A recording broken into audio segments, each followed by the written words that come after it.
welcome to our Pharm To Home segment today. I'm here with pharmacist and owner Thomas McDowell of Rocky Mountain Medical. We're doing all kinds of things in the background. I don't know what's going on with our computer. The computer's been really acting up. Hey, technology. But anyway, at least we're still here on the set. So anyway, as I said, welcome Thomas to the segment this morning. And I was reading a really good article about your business and four-generation business. And I love the lead into it. I'm just going to take a little bit of your time, steal a little bit of your time this morning to talk about you. You don't mind, do you? Of course not. McDowell's Pharmacy is community's front door to health care. That's a statement. That's a really good statement.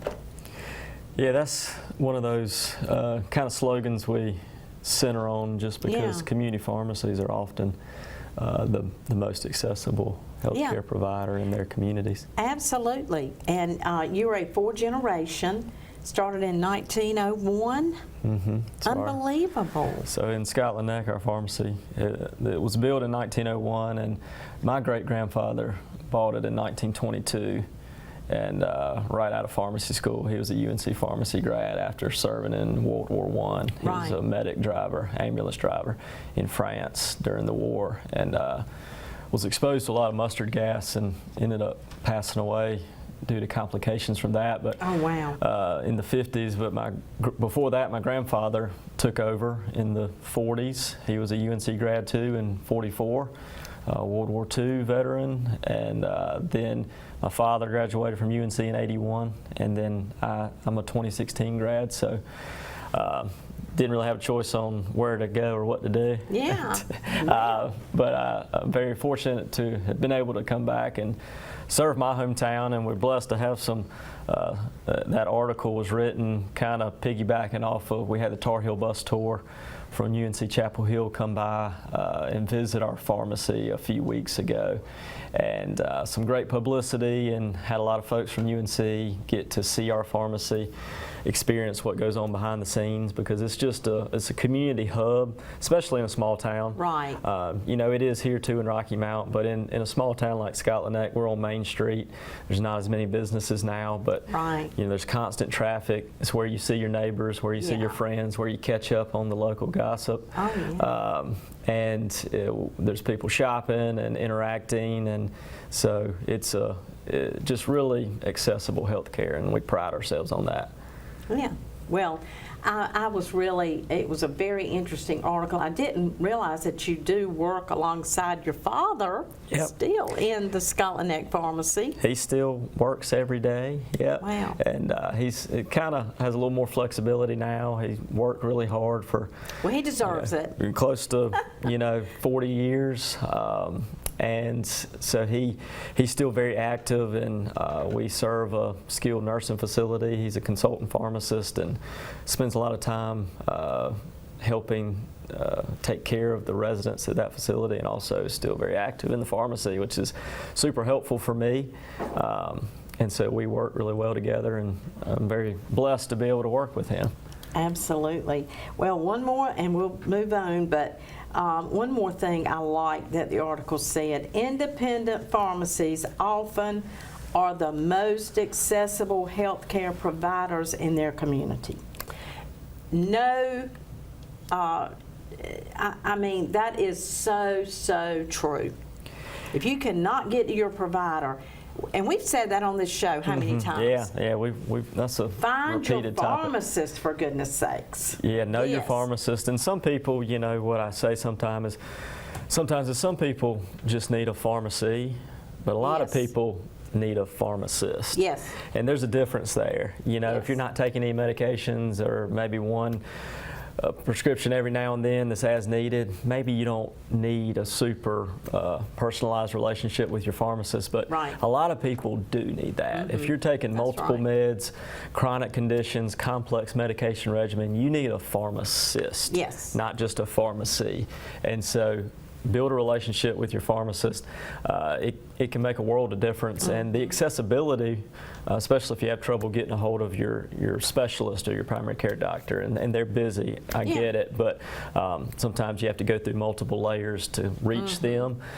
You can get a hold of your pharmacist with a phone call or walking in the door, and they're right there. Yeah, you might leave your doctor's office, and he might add on a medicine, and then you say, oh, I forgot to ask him if I could still take this medicine that I'm taking now with that. Well, then you might not be able to get in touch with him for another few days. Call your pharmacist. They can tell you what you can take with what.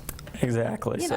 Just the coordinating care aspect. Yeah. We're not diagnosing, but we are able to really guide patients on navigating the healthcare system. Absolutely. And I think that's pretty invaluable at times because it's very complex. It's very specialized. So there's so many different people involved. Right. And so, not knowing where to go is an issue at times. And so that's where the pharmacist can really be a safety net there.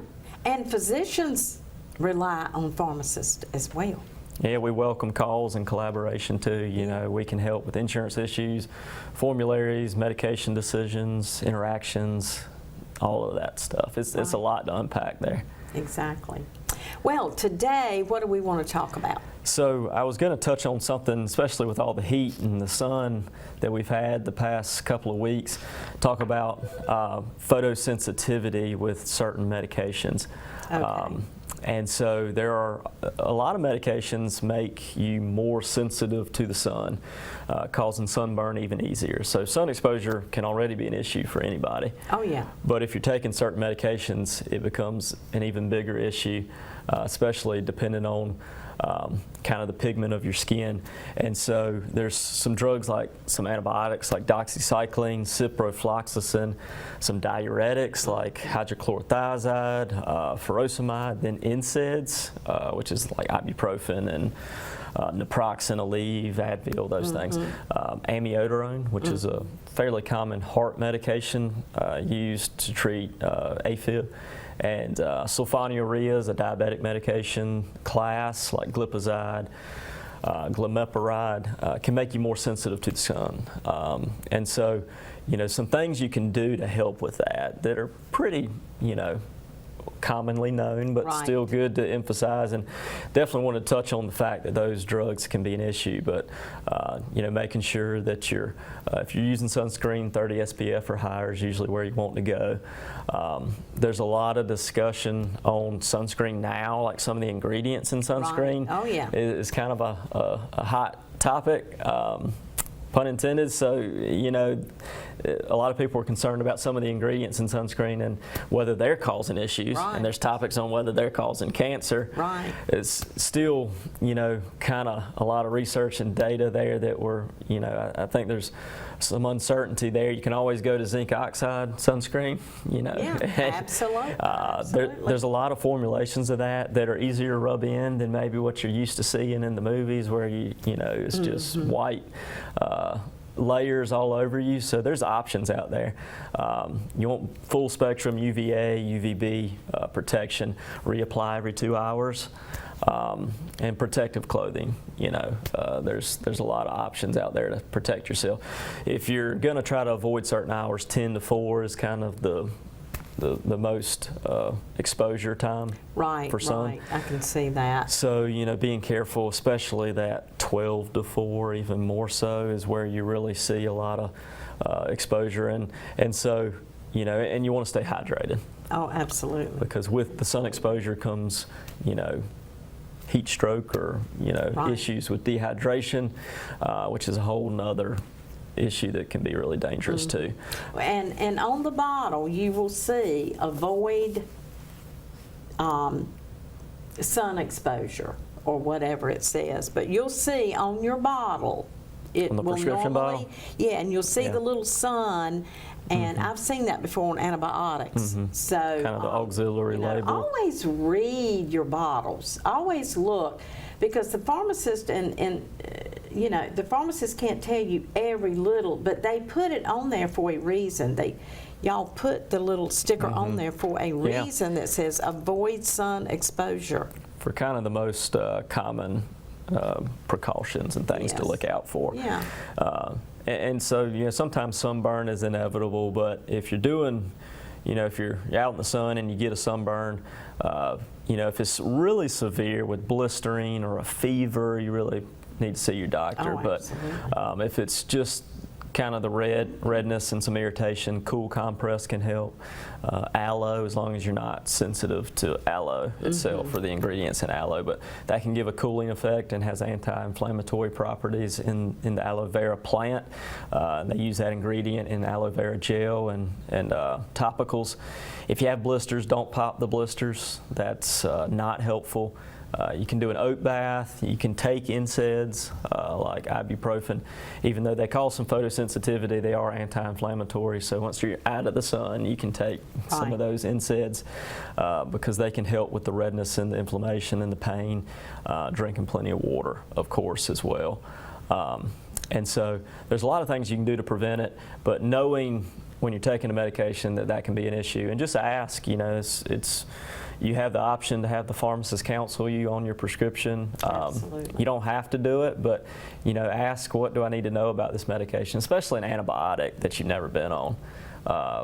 That you need to know what you're getting into there. The other medications, you kind of, if you've taken them a while, you may know, but the hydrochlorothiazide, the furosemide, those are really, really common drugs, and they're diuretics, and they do cause the photosensitivity. Right.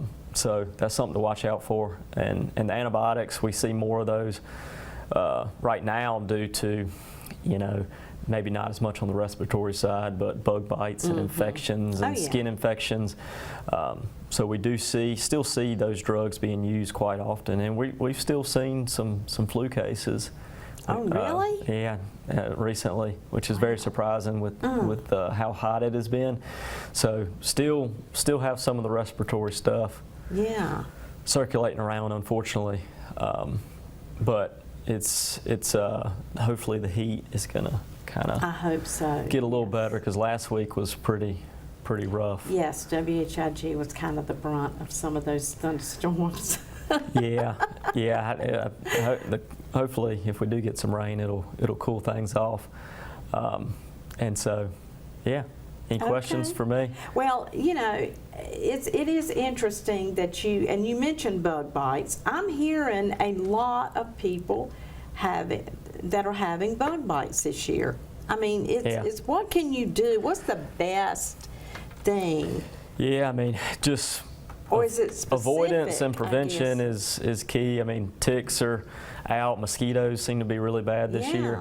A lot of these bugs thrive in the heat and the moisture, and mosquitoes breed in water. Flies like water. Ticks are kind of just out there every summer. Let's take this. Let's see. Good morning. Well, I think we missed the call. Call back if you'd like. They might have had a call for you, Sure. question for you. I don't know, but anyway. Yeah, be glad to take it. But with those, there you go. There it is. Good morning. Good morning, Sandra. Good morning. Do you have a question for Thomas? I do. I just, Sandra, of course, about my amputation and all that, but Yes. last week I developed a blister and a knot on my stump, and so I'm having to stay off my prosthetic, but I do take furosemide, and I know you had mentioned something about furosemide a while ago, about sun sensitivity, but the thing is they doubled up on my furosemide, but yet they typically will just keep my refills at the same. When they double up, I would think that the doctor needs to tell the pharmacist, hey, you need to up your amount of pills, because now I'm taking 2 versus 1. So I don't know, there seems to be communication, and maybe I need to do that with my primary and tell the pharmacist, hey, you need to give me another refill because you up my pills. Yeah, that's a great comment and something we see pretty often. It's one of those things where the big issue comes into play if you're doing that for a substantial period of time and doubling up, and the prescription says take one and you're taking two, you're going to run into problems with the insurance covering it when you need it. And so if it's sometimes on the Lasix, they'll, if it's just a couple of days, it probably won't affect your refill a whole lot. But if they're changing it for good, they definitely need to send in a new prescription, or even if they're changing it indefinitely, I would always say, hey, if you don't mind, send in a new prescription to the pharmacy. That way the insurance won't, because all the insurance cares about is what the current prescription says. And question for you too, while you're talking about Lasix and Faricimab, what time frame of the day is the best time to take these? The doctor in urgent care, I went to primary urgent care in Nashville Monday on this thing, and he said Lasix was developed because the name says it only lasts 6 hours. So time frame wise, what would you recommend taking my double pill? Yeah. Well, of course, go with what your doctor says, but typically Lasix, most folks will take it in the morning just because it's a diuretic and might have make you have to urinate more frequently, and people don't want to typically get up in the middle of the night. You don't want to be up all night, Philip. That's right. That's usually, morning is usually the time. But if they're telling you to take it twice a day, a lot of folks will take it at 6 and 2 or 6 and 4. The later you take it, the more likely it is to keep you up at night and have to go to the bathroom. So I appreciate you. Sure. You got a good show, a good segment, and I always enjoy listening to you. Well, thank you. Appreciate that. Thanks for listening. Have a good day. Bye. Thank you. You too. Bye-bye.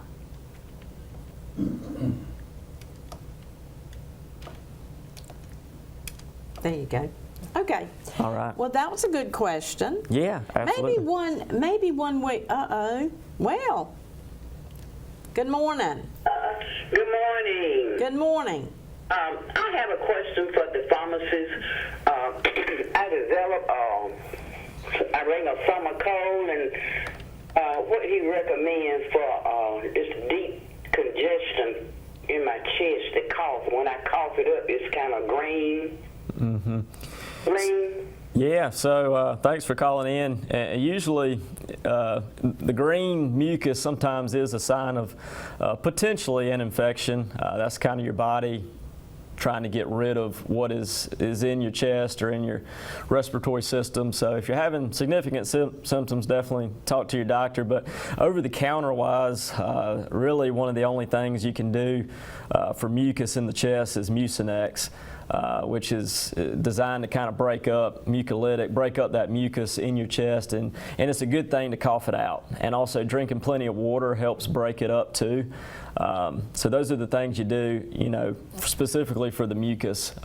There's also a supplement called N-acetylcysteine that's kind of a more natural route that can help break up that mucus as well. Well, what about Mucinex for people with high blood pressure? Is it safe to take that?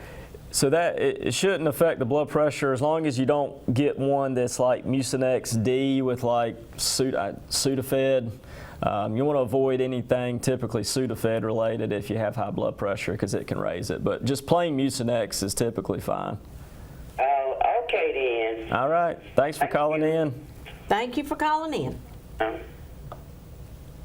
Okay, well, listen, we're going to have a segment for Thomas to come in, and we'll do Ask the Pharmacist. Yeah. How about that? I would enjoy that. So.